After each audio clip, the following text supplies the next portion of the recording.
warm welcome back on this Friday morning. We are live on SABC3. This is your feel-good breakfast show, Expresso. Now, let's talk space travel because it is a very real current situation that we're looking at. It's the next big thing. And of course, yeah, with Mars on the horizon, the next important step is what? Space fashion. Yes, exactly.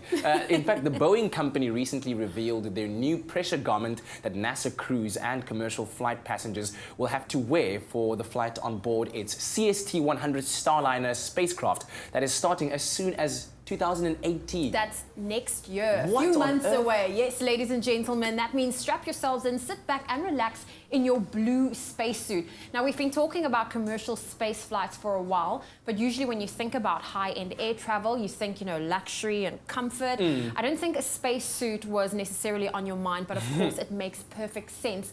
Now, what will happen is astronauts and passengers will be wearing the blue suits during launch, and I think a lot of people will also be happy with re-entry. Yes, yes. I wonder if we'll have to like tilt back our seats, or do we have to make sure that I think we'll be strapped in. Yeah. Anyway, the company has modified its high-altitude suit used on the shuttle in the wake of the 1986 loss of the Space Shuttle Challenger. And the suit itself, when you look at it, it kind of embodies a bit of a futuristic, sleek sci-fi garment kind of thing.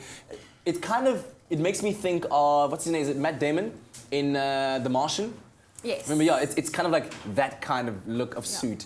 But, well, it's either going to be blue or red. I don't know. When I think spacesuits, I think I really blue think they could or have done red. better with the color scheme, though. Like. No, I like it. It's a royal blue. It's solid. Really? Yes. It just doesn't seem like much flair went into it when it comes to the design. Well, are the aliens going to have a red carpet for you? Who knows? Maybe like they're throwing a welcome party for us, and now we can be dressed there I in like it. blue. Okay. I think it's a nice, solid color. Anyway, let us know what you think about this very, I guess, bizarre and interesting time that we live in. The fact that space travel is literally on the horizon, and now space fashion is the next big thing. Do so on our social media pages, and of course use our hashtag Expresso Show. Right now, time for us to explore the final frontier.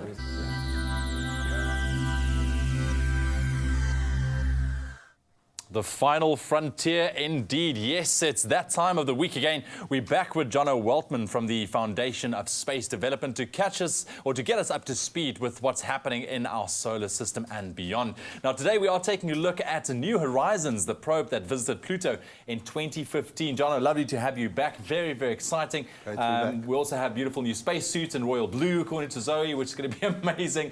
Lots to talk about. Just as long as you're not on a blue planet. That's get a the bit thing. lost. That's the thing. Come on, man. Listen, New Horizons, this is quite interesting. It seems that there's a lot to talk about. Now, this probe visited Pluto in 2015. Why are we only talking about it now? Why is it so long? Okay, well, actually it launched in 2006 when Pluto was still a planet. Okay. That was January. In August of 2006, the IAU decided that Pluto wasn't going to be a planet anymore. Okay. So its original mission was to explore our 9th planet. Instead, it explored what we call a dwarf planet. And it arrived there in July 2015. But it takes 16 months to send the data, the almost 4 billion kilometers back to Earth. So 16 months. 16 months to send that data. But it found some interesting things. Let's talk about one of the things, I think, a big standout of what it spotted, Pluto's big heart, what they call it, or the Tombaugh Regio. Yes. We found that Pluto's an amazing place. Now, you must remember it's actually smaller than the Moon. Yeah. Okay, but it's got this big, amazing basin which looks just like a heart, perfect for Valentine's Day, called the Tombaugh Regio. We think there's an ocean underneath that. It's full of recent geological activity, so it has very tall mountains. Icy, of course, because it's very far from the sun, but there's still activity there. And we found that its moon Charon, Pluto has 4 moons, but the biggest Charon, is actually stealing atmosphere away from the planet. And that's why it's got a big red pole on the top of the moon. Yeah. So what's really amazing about this whole Pluto system that we're discovering is that even though it's so small, it's incredibly complex, just like you would expect from an Earth-Moon system or a Jupiter-Moon system even. Yeah. So what can we still expect, I think, is New Horizons still going to be sending information back, or has it passed on, or...? It's passed on from its Pluto mission. It's now on its way to an object that was discovered in 2014 by the Hubble telescope. Okay. And this object seems to follow a rather strange orbit around our sun.